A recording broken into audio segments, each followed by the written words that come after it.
know it's been a work effort that goes back a couple of years now that we've been having these discussions about where we might consider a village center. And so this is the culmination of the beginning steps really of the work, and will require a lot more work going forward.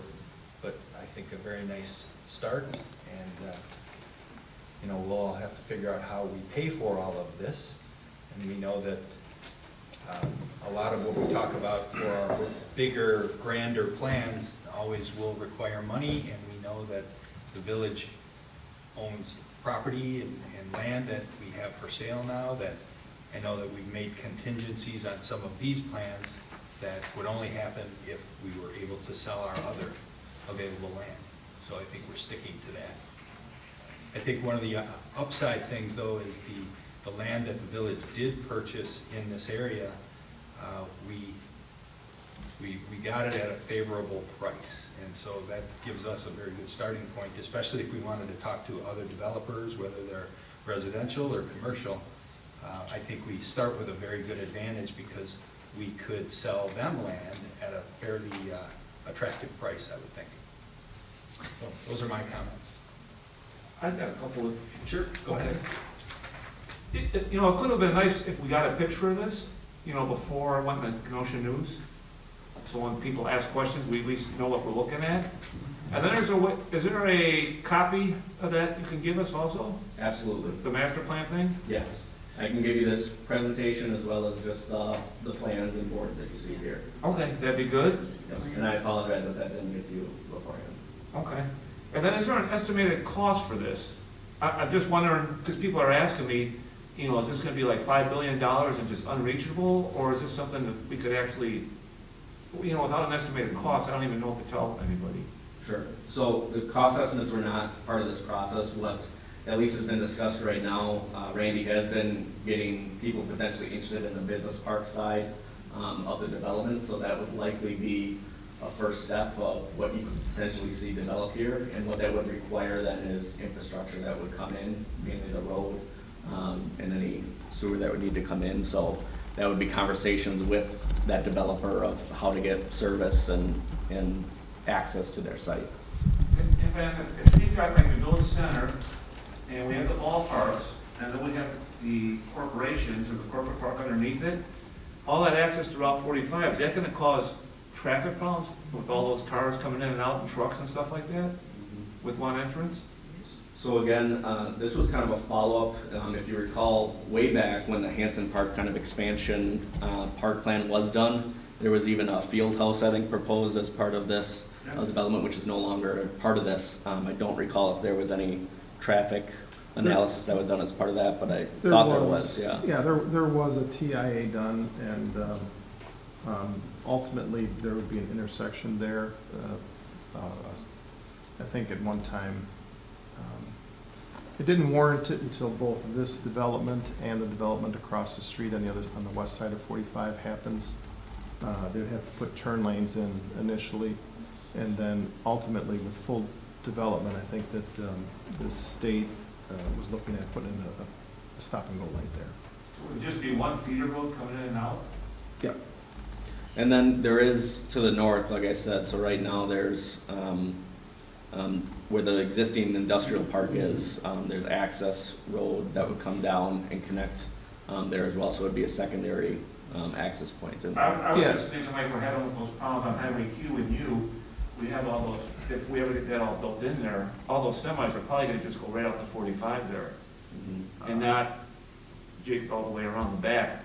And then we compete with the baseball traffic and the kids and bicycles and everything else.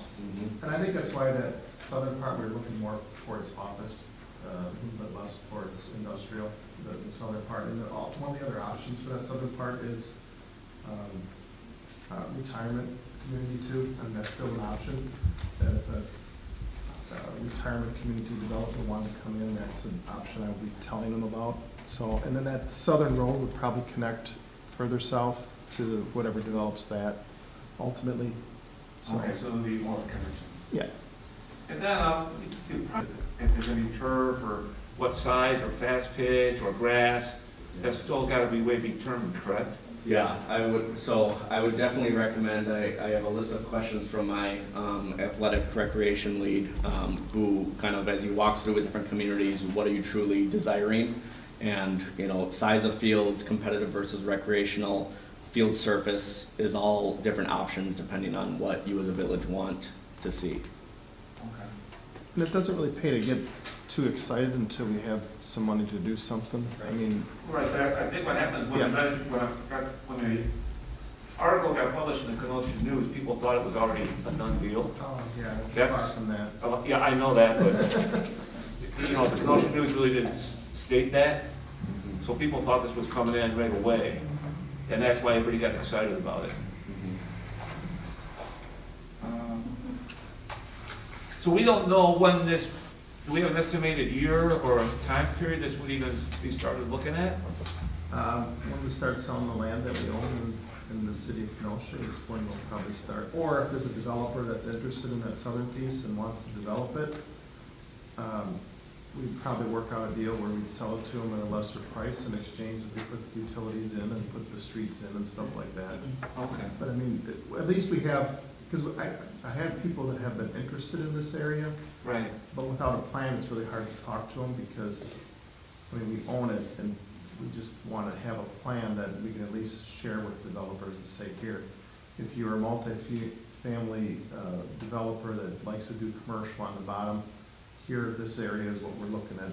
If you're interested, if you want to do professional office, very light industrial, to the south, or if there's like I said, a retirement community developer that would like to prefer to do that, I think this board and the planning commission have both said that they're open to that. I think it's just, we wanted to show basically a layout of where the roads are gonna be, the amenities that are gonna be there, so that way we all kind of have a way forward. Now, ultimately, we'd like to level out that pile of dirt there Yep. and get the grading done, but until we have some money to come in to pay for it, we're not gonna do that. Craig, can you show us where that pile of dirt is on your map there? Well, at the plan commission, we did talk about just shifting it to somewhere else. Well, So it could be a sledding hill. So where is that today though, so we can Yep, it's tell right where it's up at compared to the here. road? Yeah, right there. So Right it's, there, and that's 45 right above it, correct? so 45 is to the left, Oh, right and then there, okay. the existing park, so this is a new, kind of right along the lot line, new parking that would access both the existing fields and then the new fields to the south that's shown there. Okay. Go ahead.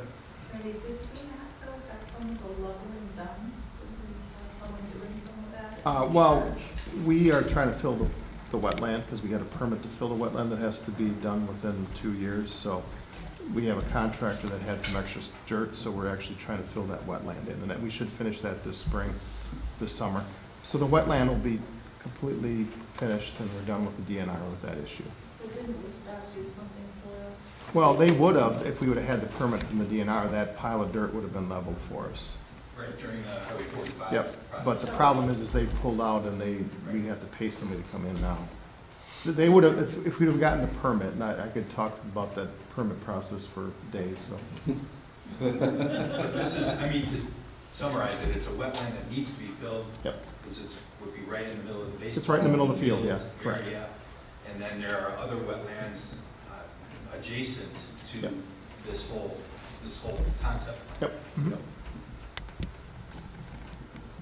So basically, because the DNR did the permit done, we lost our free, Free movement of dirt, yes, we did. just one of the, Yep. number right, is that soccer field space and number right to the right of the baseball? So these are privately owned lots. If you recall, this was, I believe the developer name was the Auto Truck Development. And then this is a current property that is not anything right now, but it's a privately owned lot. Most likely expansion, sell from the industrial park for other industrial users. So there's no soccer field planned for this property? No. I mean, our overall plan across the street from this, on the west side of 45, the land use plan has a park there. That was going to be completely soccer fields. The this plan showed the potential that has soccer fields overlaying. Yeah, Right, you yeah. could temporarily, yeah, on the temporary until So the, at least there's yeah. some. I thought it might be too drastic to only go from 5 fields down to 2 and show soccer fields, so I did keep just the 4 here and then say that soccer would definitely be possible, but I could have rendered it to show soccer. Okay. And there, like I said, and there's a park on D south of 50 planned, it's more of a neighborhood park, and that was planned for soccer fields, Okay. so. I have a question. I saw you had all this analysis in here on these baseball diamonds, you know, the height, the width, the depth, the color, the turf, or whatever. Do we have availability, what the average maintenance cost would be of a field like these, since you said you have an expert that's looking at what it should be? Yeah. I'm interested in what it's gonna cost us to maintain those fields if they ever get built. Yeah, absolutely, and I know that was a question when we had the joint meeting last time, and Randy thoughtfully pointed me to your existing plan that already exists for your recreational facilities within the village, and Pat Meehan at the time did do some conceptual operational costs and maintenance costs for different fields.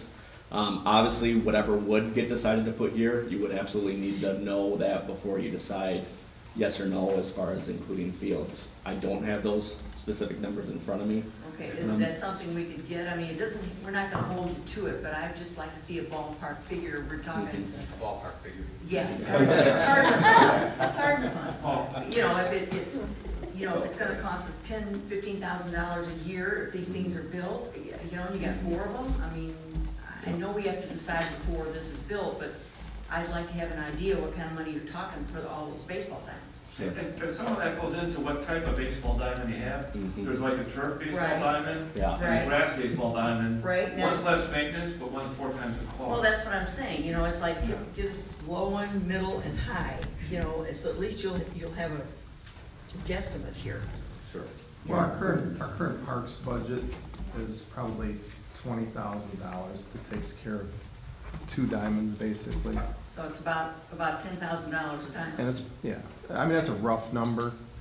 And that could go up or down depending on Yeah. if it's gonna be turf or dirt or whatever it's gonna be. Well, if it's turf, it's a lot cheaper to maintain, but it's really expensive to put in. And I think really what happens is, once we get to that point, when we do the design work, this is just planning work. Right. Once you do the design work, you can actually look into it at that point in time. You'd probably even bid it 2 different ways.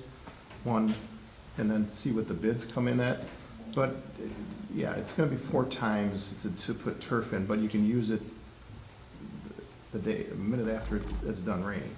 But I'm not so sure that the taxpayers are willing to pay that to, you know. And there's my issue, is like, depending on what's gonna go in there and what it's gonna cost us to maintain that, is it really worth it? And it doesn't pay to look at those costs now, Right, I because understand that. it may be 5 or 10 years from now before we but when we pull the pin to start the project, to start the process Right. of the project, that's when we look at all those issues. Right, but I think Because that, we need to be able to figure out how to budget. right, but I think the public maintain needs to know that we may be talking 10,000, we may be talking $20,000 to maintain each one of these diamonds a year, and that's a lot of money.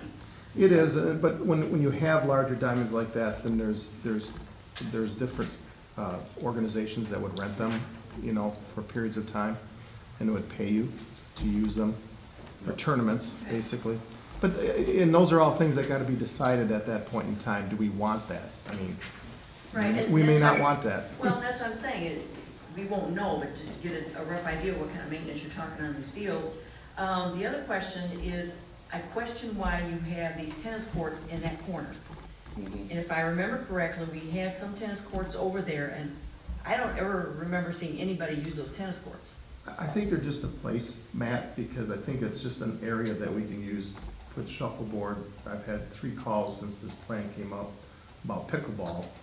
Pickleball is a very popular sport for the elderly, but I mean, there's people that like to play bagels, there's people that like to play table tennis outside, there's bocce courts.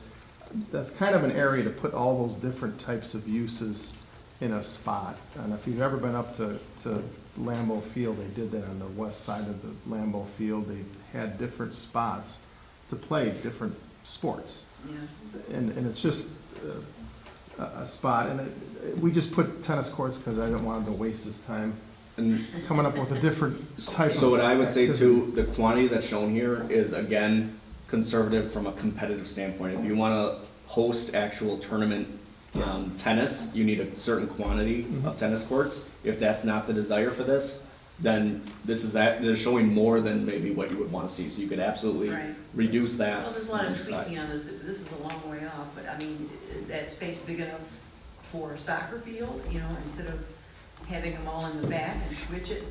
It could be smaller youth, it wouldn't be kind of up to the, Yeah. probably only up to like 8 or 10-year-old size, Okay. but yeah. The point is, everything's just a placeholder right now on a conceptual map. So there's gonna be tons of flexibility. And more than likely, it's gonna be phased. Yeah. You know, you're gonna phase it as it gets developed. I mean, you may not put lights in right away, you may just do the grading. Put the fences up so that people can use it. But, you know, it's gonna be phased, and because the chances of us having enough money to do everything at once is practically impossible. I'm seeing dollar signs just. Well, that's just not even the village hall. The village hall alone would be a lot of money, so. Well, I say we take out some of these and put them in the village hall there. Well, the village hall is planned, it is planned, so. And that's the whole idea, is if we could sell the other properties, help us pay Right, well, for the makes village sense. hall. Makes sense. But like John was mentioning too, I have a great concern with the traffic down there. Is there enough flexibility on that south terminus that the traffic at that end could be routed directly to 45? No, Department of Transportation has told us where we can access Highway 45. That is the only spot that we can connect to Highway 45 to get to Highway C. So we could have a lot of truck traffic and business traffic Yes, and baseball traffic and tennis traffic going through the Yep. same intersection there, along with kids on bikes Mhm. or walking. Yeah, it would That absolutely. would be a big mess. It would absolutely need to be planned. I think the key that the village would absolutely have though control over is trucking routes and how trucks are accessing, the sites. And yes, it's not, the direct routes, but there would be things either to the south or, to the north that we would have to look at. But it also factors into what the user is. Because even if what you we have want. 4 baseball games going on, spread apart, that creates a ton of traffic. Mhm. If you see going up 83 north, Yep. when those baseball tournaments are going, there's a lot of traffic just generated out of that, Mhm. besides, housing and everything else. Mhm.